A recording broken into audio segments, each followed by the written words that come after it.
جو کہ سفید رنگ کا تھا۔ میں نے پوری قوت سے اس خنجر کو اس کے سینے میں گھونپ دیا۔ خنجر کے پار ہوتے ہی اس کے حلق سے ایک دلخراش چیخ برآمد ہوئی تھی۔ وہ سینہ پکڑ کر پیچھے ہٹتا چلا گیا۔ اچانک میری نظر راجکماری پر پڑی۔ سونے کی مورتی انسانی شکل میں آ چکی تھی۔ راجکماری کا حسن واقعی قابل دید تھا۔ ایسی دل موہ لینے والی خوبصورتی میں نے پہلے کبھی نہیں دیکھی تھی۔ مادھون کے جسم کو آگ لگ چکی تھی۔ وہ چلاتا ہوا ادھر ادھر بھاگ رہا تھا۔ اچانک گڑ گڑاہٹ کی آواز ابھری، شاید زلزلہ آ رہا تھا۔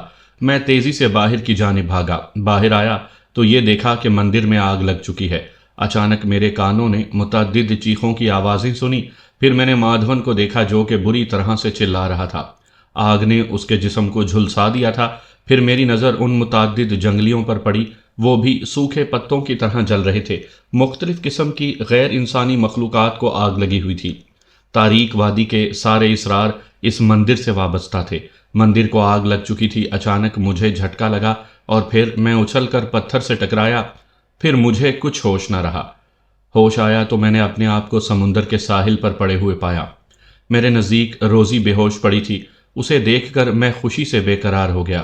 تاریک وادی کا طلسم ختم ہوتے ہی وہ بھی آزاد ہو گئی تھی۔ وہ بہت زیادہ کمزور دکھائی دے رہی تھی۔ روزی ہوش میں آتے ہی مجھ سے لپٹ گئی تھی۔ اس کے بیان کے مطابق جنگلیوں کے دیوتا نے اس کو اپنی بیوی بنا لیا تھا۔ اس کو اس کے سامنے ناچنا پڑتا تھا، غرض اس پر بہت زیادہ ظلم ہوئے تھے۔ تاریک وادی کی نیلی زمین اب سیاہ ہو چکی تھی۔ سارا طلسم ختم ہو چکا تھا۔ قصہ مختصر، 1 ماہ کے بعد ہمیں ایک جہاز دکھائی دیا تھا۔ وہ ایک برٹش جہاز تھا۔ 1 ماہ ہم نے جنگلی پھلوں پر گزارا کیا تھا۔ جہاز والوں نے ہم پر ترس کھا کر پناہ دی۔ ہماری کہانی ان کے لیے کافی حیرت انگیز تھی۔ شہر آ کر میں نے روزی سے شادی کر لی اور اس کا اسلامی نام اب نائلہ ہے۔ ان واقعات کو بہت عرصہ گزر چکا ہے۔ جب بھی یاد آتے ہیں میں اپنے جسم کی لرزشوں پر قابو نہیں رکھ پاتا ہوں۔